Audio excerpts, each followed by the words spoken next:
चुके हैं।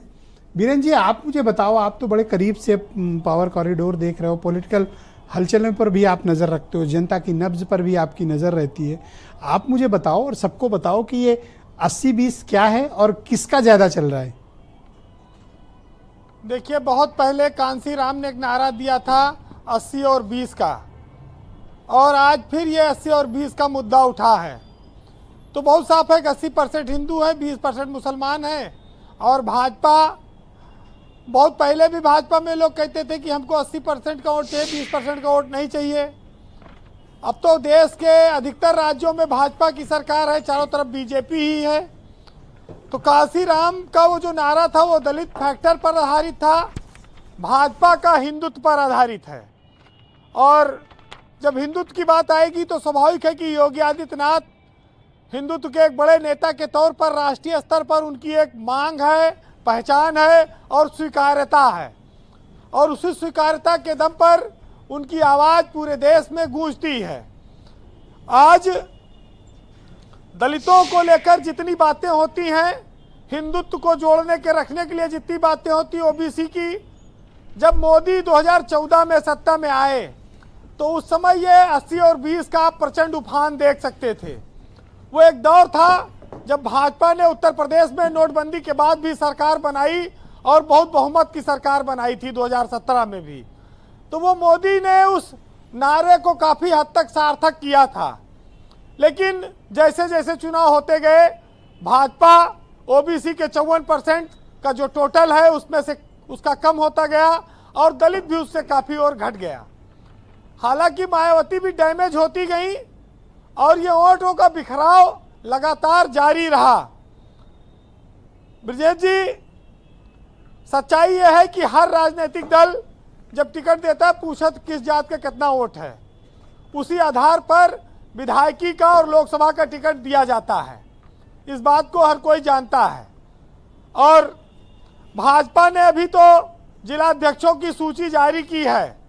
70 लोग हैं, इसमें 20 ब्राह्मण हैं और 10 क्षत्रिय हैं, यानी कि 30 सवर्ण हैं और एससी को 5 सीटें मिली हैं। एक सोनकर समाज भी है जो भाजपा का परंपरागत वोटर है, उसको कोई जिला नहीं मिला है। शायद प्रदेश अध्यक्ष बना दिया जाए, कोई बड़ी बात नहीं है।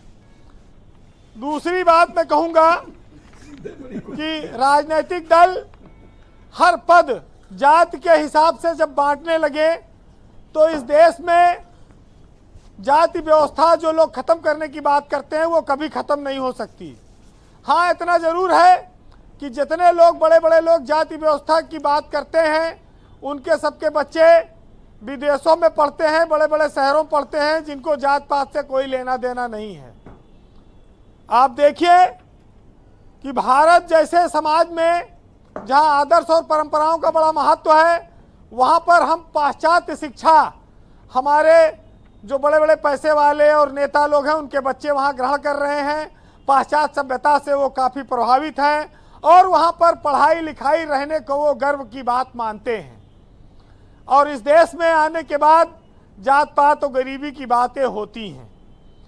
तो सबसे बड़ी बात यह है कि बड़े आदमी के घर पे अगर छत पे कौवा भी बैठा है तो लोग कहते हैं कि मोर है, मोर है, कोई उसे कौवा नहीं कहता।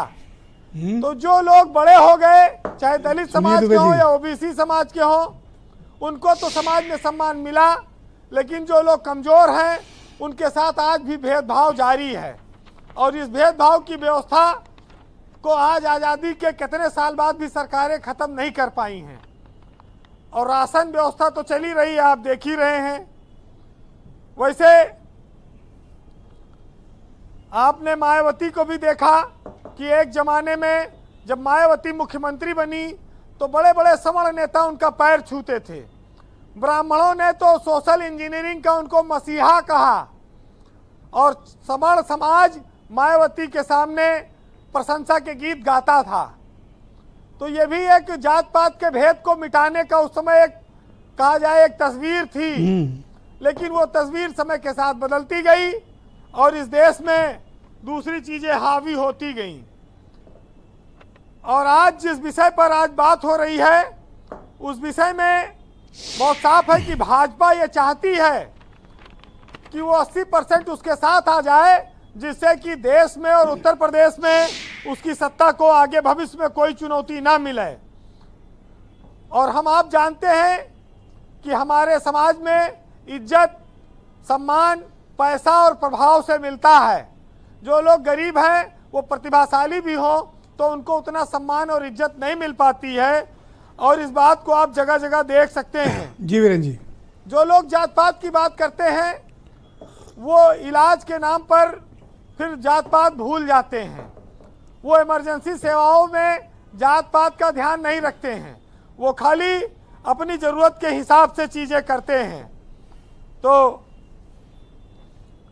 बहुत बड़े बड़े लोगों के परिवार में बुजुर्गों को आप जाके देखिए, वृद्धाश्रम में पड़े हैं, वहाँ जात पूछ के एडमिशन नहीं होता है और ना ये देखता है कोई कौन किस जात का है। जी वीरेंद्र जी, तो हमारे देश की बहुत सारी सच्चाइयाँ हैं, लेकिन एक चीज़ ये कहना जरूरी हो जाता है कि योगी आदित्यनाथ आज 80% की बात कर रहे हैं और कर्नाटक में 20% के लिए ठेका पट्टा में आरक्षण हुआ है। तो इस भेद को और इस अंतर को ही तो भाजपा भुना रही है और उसको भुनाएगी भी। वो तो कहती है कि कुंदरकी में भी मुसलमानों ने हमें वोट दिया है, अब वो जाने और वोट देने वाले जाने। लेकिन कटोगे और बटोगे का जो नारा है उसको भाजपा ने शिद्दत से अपनाया है और उसको फायदा भी हुआ है। तो सुनिएगा